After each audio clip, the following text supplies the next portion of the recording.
Hi again then guys, and welcome to episode 37 of Days Gone By, the review series for Gran Turismo's classic and vintage car selection.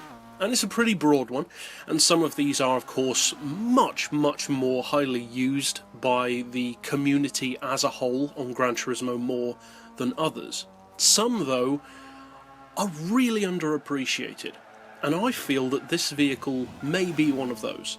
Now this isn't a car that you should expect to be the best thing since sliced bread, because it's not that. However, this is a vehicle which is left in the shadow of the premium Alpine model, the 110S, understandably so, but at the same time, not necessarily deservedly so.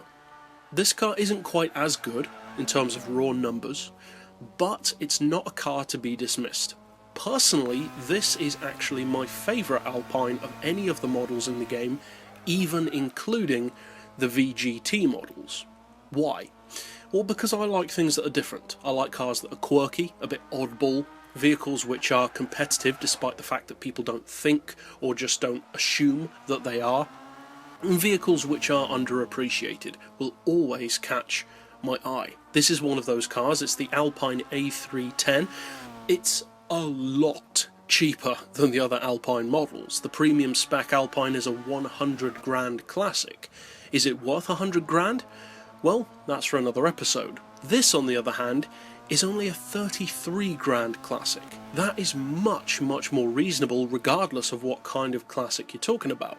33 grand in fact is dirt cheap, regardless of what classic you're talking about. So what do you get for that 33 grand? Because a lot of players probably still have never driven or purchased this vehicle. Well, it's a non-premium. You get a 1.6 litre naturally aspirated engine, and that engine can be tuned up to 253 horsepower. That's pretty good for a naturally aspirated engine, to say the least, especially a classic one. You're also looking at 194 foot-pounds of torque, and although it's nowhere near as light as the premium 110S, it's still far from being heavy at 812 kilos. The horsepower per tonne is pretty good at 312, basically what you'd expect from a smaller sports car, classic or otherwise, and the PP when fully tuned is, I would say, a pretty reasonable 477. You certainly wouldn't want it to be a huge amount higher than that, but at the same time it does have some pretty good numbers for a vehicle of that PP level. You can quite easily and handily reduce the PP down to say 475 without really removing that much, essentially meaning that you're running what is almost a fully tuned car at that PP level. And fully tuned cars will of course always perform the best that they can possibly be. So is this a useful car in that way? Well, as far as usefulness, none of the Alpine models are off the scale.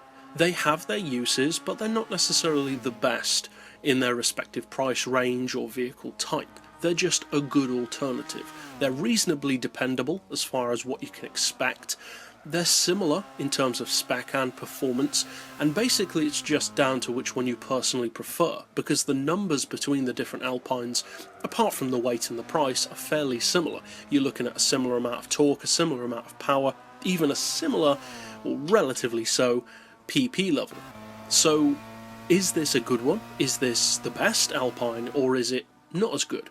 Well, I would say this is actually a better Alpine vehicle than either of the 110S models. The VGTs are a completely different category, and as such you can't really compare them.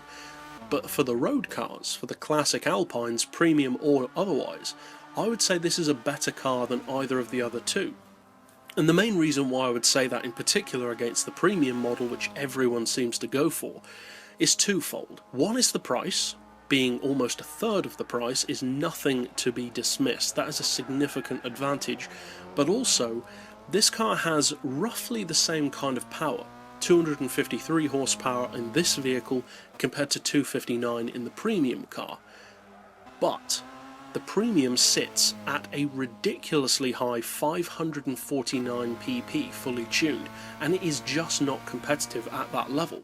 This car, which is, as we already mentioned, 477 pp, is not only so much lower, considering that the power itself isn't that much lower, that it just makes it so much more usable. This is a much more legitimately, regularly usable vehicle than the 110S. The 110S has its uses, but it's mostly just a premium, and that's why most people seem to buy it. You have visual tuning options, it's certainly not a bad car, it's probably the most historically significant Alpine in the game, but all of those things don't necessarily automatically make it the best choice.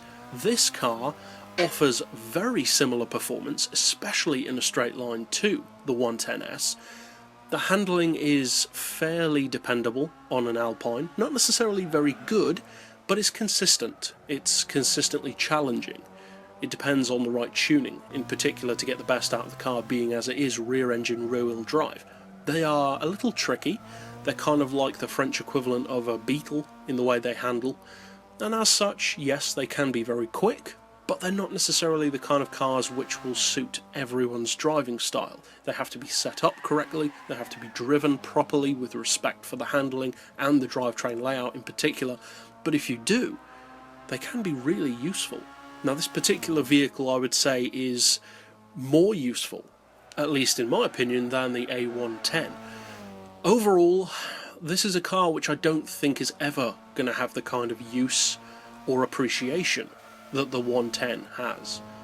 But it deserves to, because it's just as good, if not better, in terms of the value for money and genuine usability, especially if you're talking PP relevance.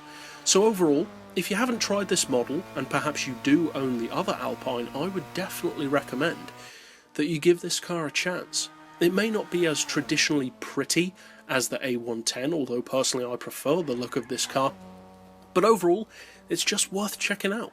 But that's it for this pick overall. I'll see you guys next time, and as always, thanks for watching.